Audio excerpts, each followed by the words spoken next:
it can go either way. They can assume the worst for an athlete. They can assume the best for an athlete.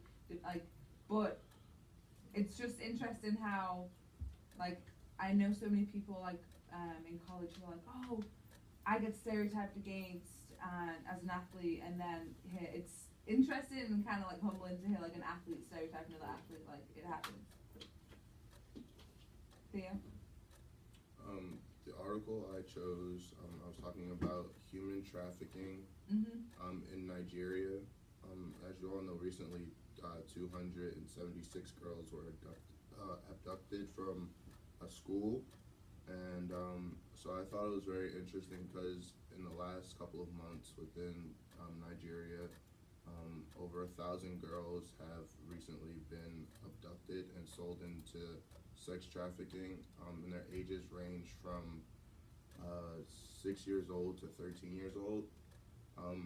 I was surprised by this because I thought that this event like only happened once. I didn't know it was a reoccurring event in this country, and I was just surprised that we haven't really done anything to intervene or to make sure things like this aren't reoccurring.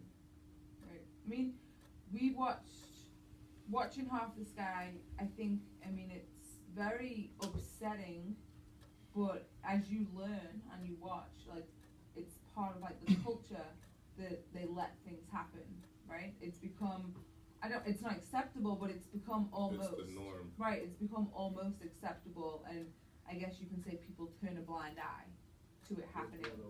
Right, I mean, when I first saw this, I mean, if you haven't heard this news story, it would be good for you guys to like read some background on it, because it's huge right now in the US, like, and I mean, 276 girls, like, we've watched stories where one girl gets kidnapped, or maybe 10, but 276, like, holy. If that ever happened in the States, it would be a worldwide. Oh, that'd be an epidemic. Yeah, that'd be huge.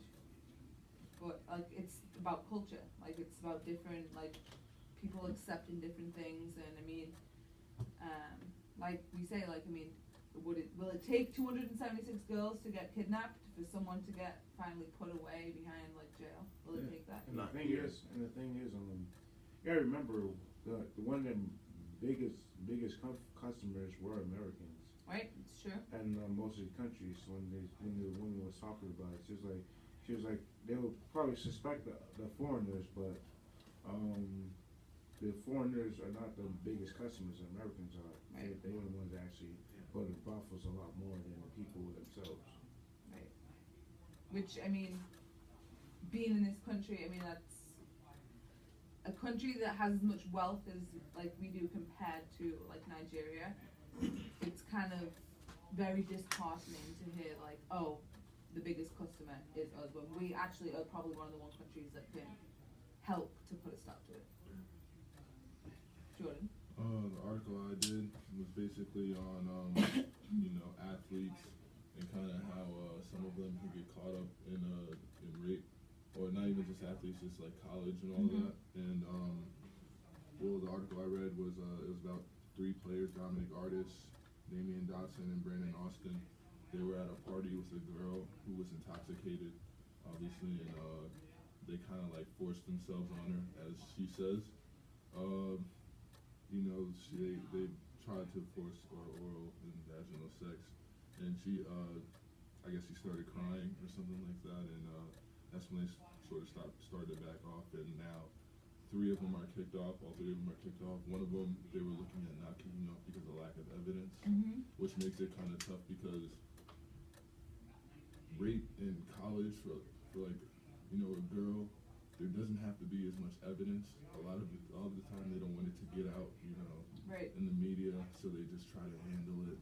It's a very tough situation. I mean, when alcohol is involved, I mean, we're not going to get too much into speaking about the laws, and because it's a very sticky web to weave.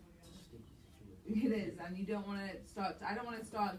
I mean, everyone's going to have their own opinions. I mean, we spoke about this in the past, and I don't want people to end up getting offended or people taking things the wrong way. It's a tough situation to talk about, and I mean, as an athlete yourself, like, what's your opinion on the whole thing? I would Well, love to know that. I mean, I think that the right thing is that they got kicked off. I mean, one of the guys on here was his second time being accused of, raping or like some kind of sex, scandal. But I mean, I think it was the right thing because an athlete, you just have to avoid certain things. Right. I mean, you're representing the school in a different way than everybody else. Yeah, you're not like everybody else. There's Right. a lot of stuff That's you gotta honestly, that is so great to hear. Like, it's very surprising. Like, you guys are very humble for athletes. It's nice. I mean, oftentimes you get athletes who are very big in sports and they can end up thinking they're bigger than the system, and that's the wrong path to take. Like, you're right.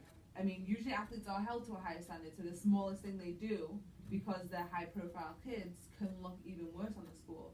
So if the school hadn't taken the right step and they just let it go, that could probably be one of the worst, like, yeah, like it could be one of the worst PR like a school could have. I mean, I kind of think about this in both ways. Like, of course, like it's like sad to hear like, oh, this girl was getting raped by this athlete. But like, there's another, like, there's two sides to it. Cause like sometimes the men get taken advantage of this too. Mm-hmm. There's like some like women don't have it easy, but I'm saying like there's some women that like sometimes it goes their way because they're a woman and they look like they can't defend themselves. Well, that's going back to that's jumping back to like class 1 of the year when we talk about stereotyping.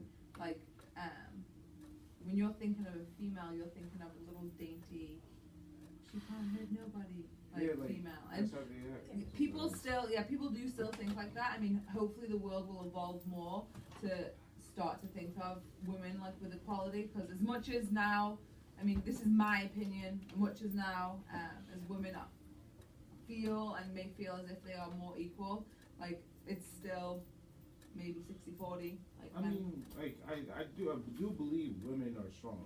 Like I feel like they're strong. I wasn't accusing you. I don't want that to come off the wrong way. I wasn't accusing you of saying that. I was just saying, as a whole, people stereotype. Like, I agree. People still think like, oh, the women can be the victim more because they stereotype. Yeah. If we stereotype less, then maybe that wouldn't be the case. But that's only, you can't. There's no facts there. That's only if. It is understandable. Like men are stronger. Like I'm not saying you're weak, but like men are stronger. Like physically. No, I understand what you're saying. Physically, yeah. Right, you're saying like sometimes people are accused and like sometimes people are persecuted and then it ends up like not even being true. Yeah. Right. Yeah, some But women you're are saying it's for- easy for a woman to cry wolf and Yeah. everyone jumps on her side. Yeah. And then, which I mean, we can talk about example like the James Winston case, how, what was it, like 6-7 months ago now, that he was accused of rape. And I mean, obviously there was a lot of details in there, but as soon as like the girl cried rape, it was like all over SportsCenter, James Winston rapist, like James Winston rapist, all over, everywhere. I mean, it's been down the line now, and it's like pled not guilty, and it's been like there's not enough evidence, which who knows? Like no one's gonna know besides people who were there. But the fact that right away she cried like wolf, and everyone was like, oh my gosh, James Winston, he's a high-profile athlete, he did it. Right, like everyone jumped on the girl's side. I understand what you're saying. Like I completely understand. Same thing with Kobe.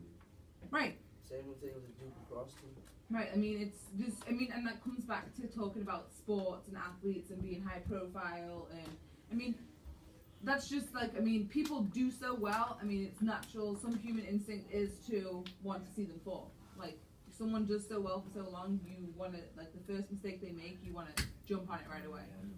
And that, I mean, unfortunately, like, people are like that, and because of how much athletics is pushed in the media, then, and people do want to see drama. That's what people like to see.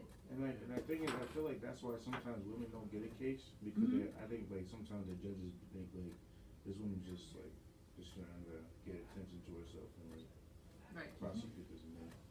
Well, we're gonna jump to Connie's case if you want to, because I actually have the same case as Connie, so we're gonna talk about that and then we'll talk about that more as a class.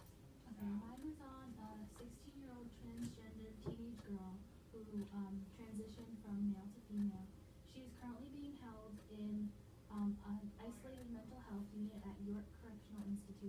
since April. She's a minor and has not been charged with any crimes. She has mental health needs that aren't being met, and DCF has tried and failed to get her moved to a men's prison. She's had a really hard life because under the foster care system, she was abused, raped, at some points kicked out of her foster care houses, Mm-hmm. and she's been drugged and sexually exploited. She was placed in prison because DCF didn't know what to do with her. They say that it was violent behavior, but there's no actual evidence of anything.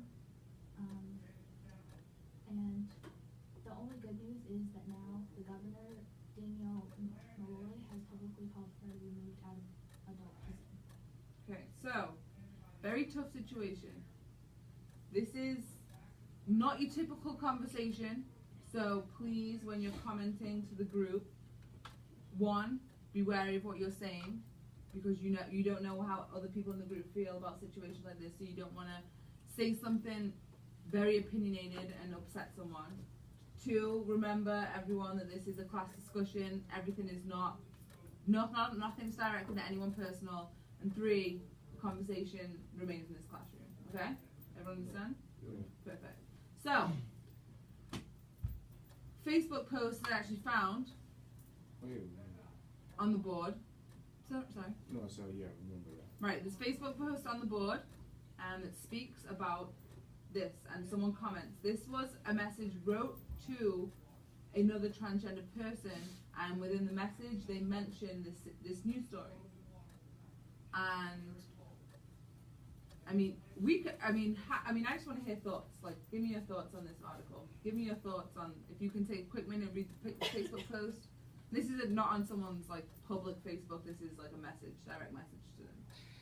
Well, I just think, personally, like, the message behind this, even though it's an opinion, for someone to go out of their way to send it to someone, obviously they had an idea to, like, make sure their opinion was heard and that they could probably make, I don't know, the person see their side. Mhm. But it's almost disrespectfully, like, written, and it's telling them that they don't agree or believe in what they are. Mhm. And that's hard for anyone. That's like telling someone who's a devout Christian or like Catholic, oh, there is no God, I don't believe Right. in it. When that's something they believe, and that's very serious to like question what someone holds true, you know. And I see that on the same lines. And then my reaction to the article is that it's just really sad because after all the trauma she's gone through in her life, and now to be in jail, not knowing a sentence, even being charged, that's on another level of discrimination. Right. I mean, the fact that, to me, it's more a bit baffling that she's a minor in an adult prison. Yeah. Like, if I had a child and my child was being, God forbid my child never goes to prison, but if she was in a prison, a cell where she's underage and she's in an adult prison, like, that's very alarming. And then you've got a whole another, like, bag of tricks with, she's transgender into female, right? Started as male, transgendering into female, and being held in male prison. It's a very, very tough situation to talk about. If you don't feel comfortable enough to talk about it, that's fine. But if you do, I'd love to hear your thoughts.